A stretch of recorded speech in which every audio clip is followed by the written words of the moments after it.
Bonjour, cette semaine, Destination Francophonie vous amène à Redcar, en Angleterre, et à Condat, en France.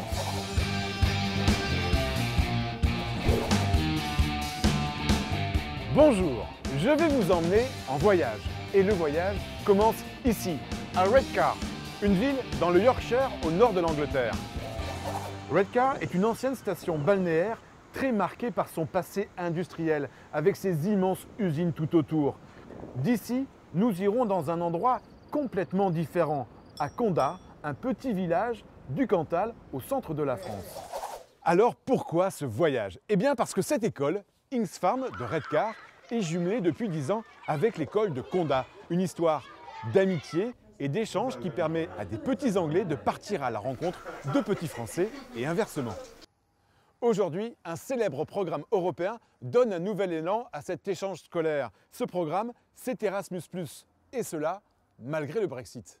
Pour vous faire comprendre ce qu'apporte ce programme Erasmus+, nous allons rencontrer Hélène Milburn. Cette professeure est justement en train de préparer avec ses élèves ce grand voyage en France. Venez avec moi.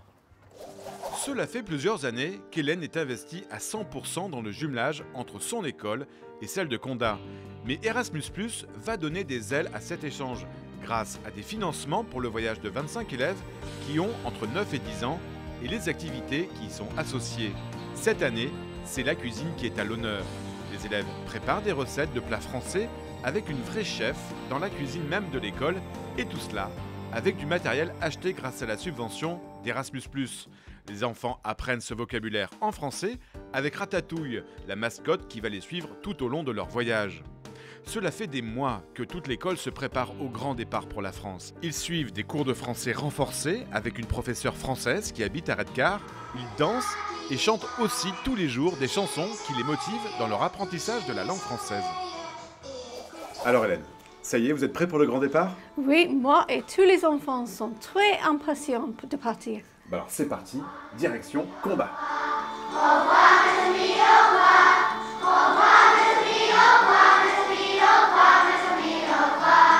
C'est parti pour l'aventure. Ces petits Anglais voyagent pour la première fois en France jusqu'à Condat, où toute l'école les attend avec impatience. Hélène retrouve avec émotion Émilie, la directrice de l'école. Toutes les deux portent avec ferveur cet échange avec les autres professeurs. Le matin, les élèves français et anglais étudient ensemble dans les deux langues. Et là, la gastronomie aide les enfants à échanger dans la langue de l'autre, que ce soit lors d'exercices en classe ou lors d'ateliers artistiques. L'après-midi, les enfants anglais découvrent la culture française. Ils s'initient à la pétanque, apprennent à faire du pain et des croissants avec le boulanger du village, ou encore découvrent les danses folkloriques avec un groupe de la région venu spécialement dans l'école pour danser avec eux. C'est pour les élèves français et anglais une incroyable expérience, et c'est la même chose pour Caroline, Hélène et les professeurs qui les accompagnent.